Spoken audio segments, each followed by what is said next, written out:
जय श्री राधे कृष्णा। आज कृष्ण महिमा का तीसरा पाठ हम आपको बताते हैं, जहाँ की कंस ने अपना अत्याचार शुरू कर दिया था। कंस बचपन से ही बहुत बुरी प्रवृत्ति का था। वह अपने साथियों के साथ गंगा नहाने जाता और नदी में जाने के बाद अपने साथियों को वहाँ डुबा दिया करता था और घर आकर कहता कि उसके साथी पता नहीं कहाँ गए।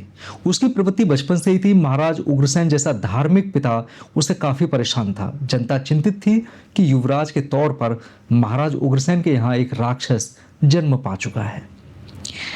कई बार कंस ने अनेक राज्यों पर विजय प्राप्त की और उनको अपने अधीन किया, और एक बार उसने देवराज इंद्र को हराकर भी सिंहासन हड़प कर बैठ गया।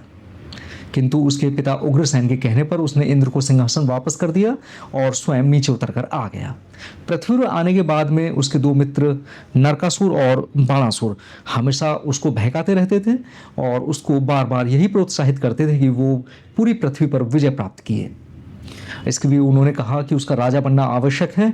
तो उसने महाराजा उग्रसेन, जो कि उसके पिता थे, उनको सिंहासन से उतारा और उनको कारागार में घेर दिया और स्वयं राजा बनकर बैठ गया।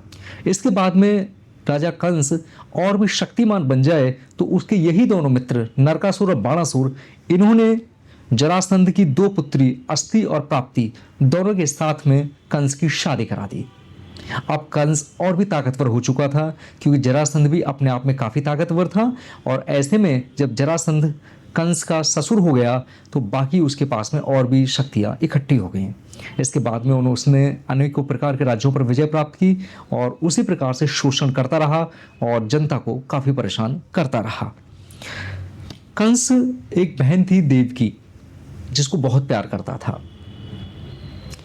उसने जब उसके सुयोग्य वर अपने मित्र वासुदेव को पाया तो उसने उन दोनों की शादी बहुत धूमधाम से की।